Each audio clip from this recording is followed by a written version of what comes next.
Hello friends, આજનો આપણો topic છે ધોરણ 6 હિન્દી દ્વિતીય સત્ર પાઠ 5 જય વિજ્ઞાન કી। આ પાઠનું આપણે આજના વિડીયોમાં સોલ્યુશન જોવાના છીએ। તો ચાલો વિડીયો શરૂ કરીએ।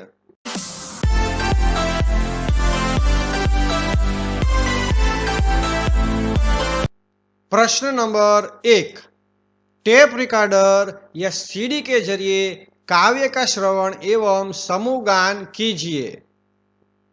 जवाब में आपणे शुं करशुं, तमारा वर्ग में मित्रों टीवी अथवा प्रोजेक्टर होय तो तेनी मददथी तमारे कविता छे ते सांभळवानी छे अने तेनुं समूह गान करवानुं छे। हवे जोईशुं प्रश्न नंबर 2, क्या होता बताइए। नंबर 1, यदि मोबाइल की खोज नहीं होती तो लोगों के बीच संचार धीमा और जटिल होता। दूर संचार के लिए पत्रों और लैंडलाइन फोन पर निर्भरता रहती। जीवन कम सुविधाजनक और सूचना का आदान प्रदान धीमा होता। नंबर 2, यदि हम समय और शक्ति का सही उपयोग नहीं करते तो हम अपने लक्ष्य प्राप्त करने में असफल रहते, हमारी प्रगति बाधित होती और सफलता की संभावना कम हो जाती। आलस्य और असंगठित जीवन शैली हावी होती। प्रश्न नंबर 3, यदि कंप्यूटर, फैक्स और इंटरनेट आदि का आविष्कार नहीं हुआ होता तो आज का आधुनिक युग संभव नहीं हो पाता। शिक्षा, व्यापार और स्वास्थ्य जैसे क्षेत्रों में क्रांति नहीं होती। सूचना का आदान प्रदान और वैश्वीकरण अत्यंत सीमित होता। प्रश्न नंबर 3, दिए गए उदाहरण के अनुसार समान प्रास वाले शब्दों की रचना कीजिए। तो अहींया आपने 4 शब्दों आपेला छे અને તેના આપણે સમાન પ્રાસવાળા શબ્દોની રચના કરવાની છે। તો નંબર 1, નોકરાની, એમાં આપણે લખીશું બેમાની, મહારાની અને મનમાની। હવે નંબર 2, આર્થિક, તેમાં આપણે લખીશું સાંસ્કૃતિક, નૈતિક અને ધાર્મિક। હવે જોઈશું નંબર 3, તેમાં નાયિકા લખ્યું છે તો તેના પરથી સેવિકા, લેખિકા અને ગાયિકા। હવે નંબર 4, ચુનાવ, તો તેના પરથી લખીશું પ્રભાવ, સ્વભાવ અને પડાવ। હવે આપણે જોઈશું સ્વાધ્યાયમાં પ્રશ્ન નંબર 1, निम्नलिखित प्रश्नों के उत्तर लिखिए। जेमा नंबर 1, कंप्यूटर और इंटरनेट से हमें क्या लाभ हुए हैं। कंप्यूटर और इंटरनेट ने शिक्षा, व्यापार और मनोरंजन को सरल और तेज बना दिया है। इनके माध्यम से हम दुनिया भर की जानकारी तुरंत प्राप्त कर सकते हैं, ऑनलाइन खरीदारी और बैंकिंग कर सकते हैं तथा विभिन्न क्षेत्रों में दक्षता बढ़ा सकते हैं। नंबर 2, समय और शक्ति की बचत कैसे होती है। स्वयं संचालित मशीनें, कंप्यूटर और इंटरनेट जैसे उपकरण हमारे काम को तेज और आसान बनाते हैं। इनसे शारीरिक श्रम और समय दोनों की बचत होती है। नंबर 3, किन उपकरणों के माध्यम से संदेशा व्यवहार हो सकता है।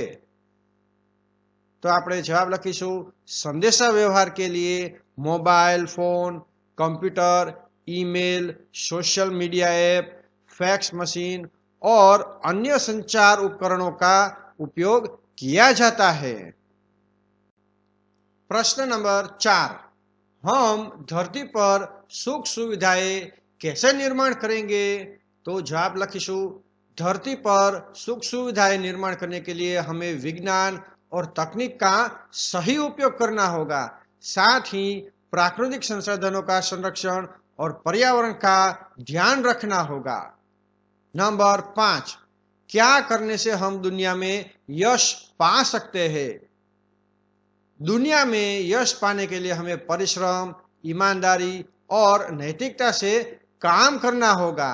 अपने कार्यक्षेत्र में उत्कृष्टता प्राप्त करके और दूसरों की भलाई के लिए योगदान बनकर हम यश प्राप्त कर सकते हैं। नंबर 6, तुम्हें विज्ञान का कौन सा आविष्कार सबसे अच्छा लगता है और क्यों? तो આપણે જવાબ લખીશું, मुझे इंटरनेट सबसे अच्छा आविष्कार लगता है क्योंकि यह शिक्षा, व्यापार, मनोरंजन और संचार के क्षेत्र में असीमित संभावनाएं प्रदान करता है। प्रश्न नंबर 2, काव्य पंक्तियों का भावार्थ स्पष्ट कीजिए। तो જોઈશું पहली पंक्ति है तेनो આપણે भावार्थ आ प्रमाणे थशे। इन पंक्तियों में यह बताया गया है कि कंप्यूटर और इंटरनेट ने हमारे जीवन में खुशहाली ला दी है।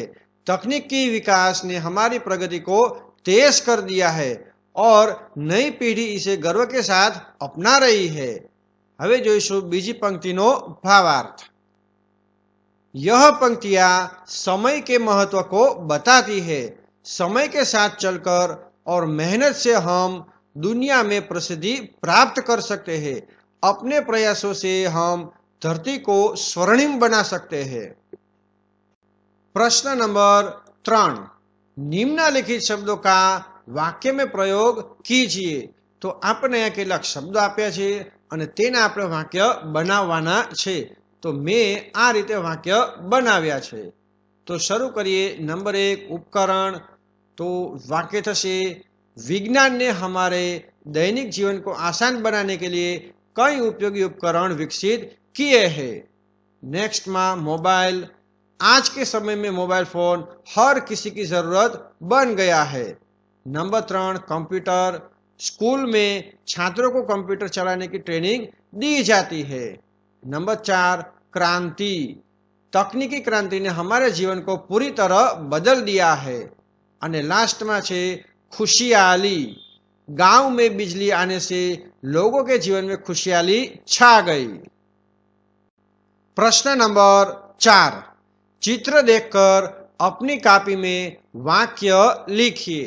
तो અહીંયા આપણને કેટલાક ચિત્રો આપ્યા છે તે જોઈ અને તેના વિશે આપણે એક વાક્ય લખવાનું છે। તો શરૂ કરીએ નંબર 1 થી। लड़का पढ़ रहा है। बीजा चित्रનું वाक्य, मोर नाच रहा है। नंबर 3, लड़की दौड़ रही है। नंबर 4, लड़का पानी पी रहा है। नंबर 5, लड़का स्नान कर रहा है। नंबर 6, लड़का कूड़ेदान में केले के छिलके डाल रहा है।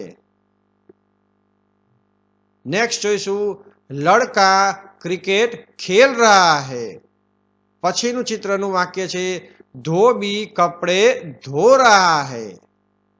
दर्दी को ले जा रहे हैं। बालक सो रहा है। सब्जी वाला सब्जी बेच रहा है। અને લાસ્ટમાં થશે, बच्चा बगीचे में पानी दे रहा है।